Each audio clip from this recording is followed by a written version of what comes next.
أعوذ بالله من الشيطان الرجيم بسم الله الرحمن الرحيم السلام عليكم ورحمة الله وبركاته।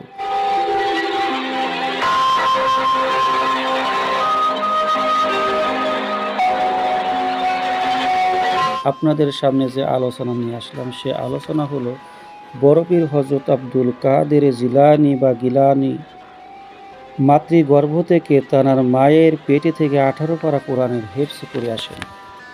এই কথাগুলো যারা লিপিবদ্ধ করেছেন তাদের সম্পর্কে আপনাদের সামনে আগে উপস্থাপনা করব, তারপরে গৌসে পাকের কারামত বলব।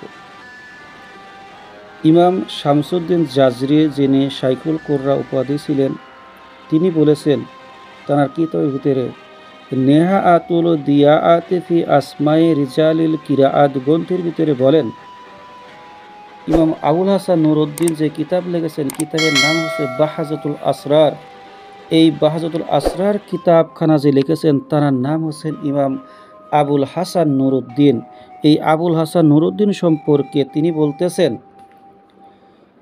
তিনি ছিলেন সমগ্র মিশরের যুগের শ্রেষ্ঠ শেখ এবং তিনি আরও ছিলেন আল আজহার বিশ্ববিদ্যালয় অধ্যাপনার মসনদের সম্মুখীন।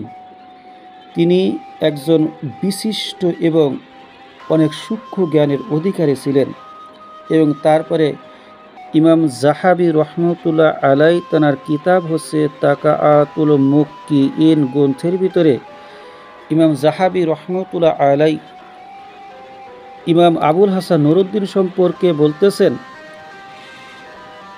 তিনার সম্পর্কে একনিষ্ঠভাবে তিনি বলতেছেন যে তিনি ছিলেন যুগের একজন ইমাম, কুরআন মাজিদের ইলমে কিরাতের উস্তাদ, মিশরের কারিগরের মধ্যে শাইখুল কুররা, এবং তানার বাড়ি ছিল সিরিয়ার বাসিন্দা এবং তিনি লেখাপড়া করেন আল আজহার বিশ্ববিদ্যালয় শেখ ছিলেন এবং আল আজহার বিশ্ববিদ্যালয়ের অধ্যাপক ছিলেন। এইভাবে ইমাম আবুল হাসান নুরউদ্দিন সম্পর্কে দুজন বিশিষ্ট সম্পর্কে বললাম এবং ইমাম আবুল হাসান নুরউদ্দিন সম্পর্কে বলা হলো, এবং আমি যে কারামত পাকখানা বলবো সেই কারামত এখন শোনেন। এই কারামতখানা আল্লামা মুহাম্মদ সাদেক আগ্রাবী স্বপ্রণীত কিতাবে নিম্ন বর্ণিত ঘটনাটি লিখেছেন, বাহাজাতুল আসরার থেকে লিখেছেন এবং বাহাজাতুল আসরার ভিতরে এই কিতাব এই কারামতখানা রয়েছে, আপনারা ইনশাল্লাহ পড়তে পারবেন ইনশাল্লাহ। হযরত বড় পীর আব্দুল কাদের জিলানীর আম্মা জান ছিলেন 18 পারার হাফেজা। তিনি ছিলেন 18 পারার হাফেজা। ইমাম হুসাইন আলাইহিস সালাতু ওয়াস সালাম এর বংশের বিখ্যাত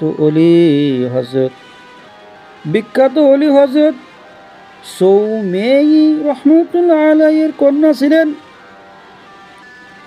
ইমাম হাসান আলাইহিস সালাতু ওয়াস সালাম এর বংশের ওলি হযরত আবু সালেহ মুসা জঙ্গি দোস্তে এর সাথে বিবাহ হয়, বিবাহ কাজ সম্পাদন করেন।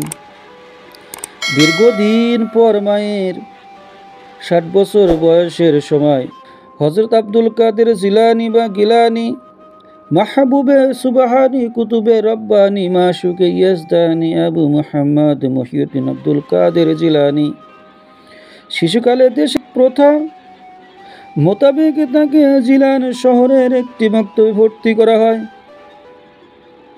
ওস্তাদজি সর্বপ্রথম তাকে বিসমিল্লাহির রহমানির রহিম সবক প্রদান করেন। শিশু আব্দুল কাদের জিলানী বিসমিল্লাহির রহমানির রহিম আলহামদুলিল্লাহি রাব্বিল আলামিন সূরা ফাতিহা শেষ করার পরে সূরা বাকারার যখন ধরলেন আলিফ লাম মিম পড়তে পড়তে যখন সূরা বাকারা শেষ হয়ে গেল, সূরা আল ইমরান শেষ হয়ে গেল, সূরা নিসা শেষ হয়ে গেল, এরপরে থেকে 18 পারা কোরআন শেষ হয়ে গেল। হতবাকের ন্যায় ওস্তাদজি ও ছাত্ররা মনোমুগ্ধের ন্যায় শ্রবণ করতে লাগলেন এবং বিস্ময়ের সাথে হতবাক হয়ে গেলেন। এভাবে 18 পারা শেষ করে বরপীর হযরত আব্দুল কাদের জিলানী মাহবুবে সুবহানী মাশুকি ইয়াজদানী আবু মুহাম্মদ মুহিউদ্দিন আব্দুল কাদের জিলানী কে জিজ্ঞাসা করলেন, ওস্তাদ সাহেব তার এর কারণ জিজ্ঞাসা করলেন। বরপীর হযরত আব্দুল কাদের জিলানী বললেন, আমার আম্মাজান 18 পারার হাফেজা ছিলেন। আমার আম্মাজান 18 পারার হাফেজা। আমাকে গর্ভে ধারণ করার পর তিনি প্রতিদিন নিয়মিতভাবে 18 পারা মুখস্থ তিলাওয়াত করতেন। আমি তার মুখে শুনে শুনে হিফজ করে ফেলেছি। এমনিতেই 18 পারা আমার হৃদয়ে অঙ্কিত হয়ে গেছে। মোজেজায়ে আম্বিয়া ও কারামতে আউলিয়া কিতাবের ভিতরে এই কারামত পাকখানা উল্লেখিত রয়েছে।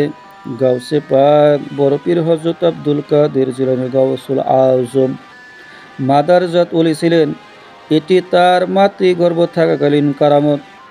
বরপীর হযরত আব্দুল কাদের জিলানী মাহবুবে সুবহানী কুতুবে রব্বানী মাশুকি ইয়াজদানী আবু মুহাম্মদ মুহিউদ্দিন আব্দুল কাদের জিলানী শেখ মুহিউদ্দিন আব্দুল কাদের জিলানী তিনি একজন এত বড় জবরদস্তি ওলি ছিলেন যে মায়ের পেটের থেকে 18 পারা কোরআন মুখস্থ করে আসেন। এটা সাধারণ কোনো বিষয় নয়, সাধারণ কোনো ব্যাপার নয়, যে সাধারণ মানুষের দ্বারা সম্ভব নয়। বরপীর হযরত আব্দুল কাদের জিলানী মাহবুবে সুবহানী মাশুকি ইয়াজদানী আবু মুহাম্মদ মুহিউদ্দিন আব্দুল কাদের জিলানী এই কারামত পাকখানা অনেক বাংলাদেশের মাশায়েখগণ আছেন অবিশ্বাসে করে। অবিশ্বাস করার কারণ তো খুঁজে পাই না। আমি দুইজন ব্যক্তির কথা উল্লেখ করেছি, ইমাম জাহাবি ও ইমাম জাজেরি। তাঁরা ইমাম আবুল হাসান নুরুদ্দিন ছিলেন বিশেষ একজন শাইখুল কোররা ছিলেন। তিনি তেনার কিতাবের ভিতরে এইভাবে লিপিবদ্ধ করেছেন, আল্লাহুম্মা সাল্লি আলা মুহাম্মাদ ওয়া আলা আলি মুহাম্মাদ। আমার আলোচনা এখানে শেষ করা। আল্লাহুম্মা সাল্লি আলা মুহাম্মাদ ওয়া আলা আলি মুহাম্মাদ। আসসালামু আলাইকুম ওয়া রাহমাতুল্লাহি ওয়া বারাকাতুহু।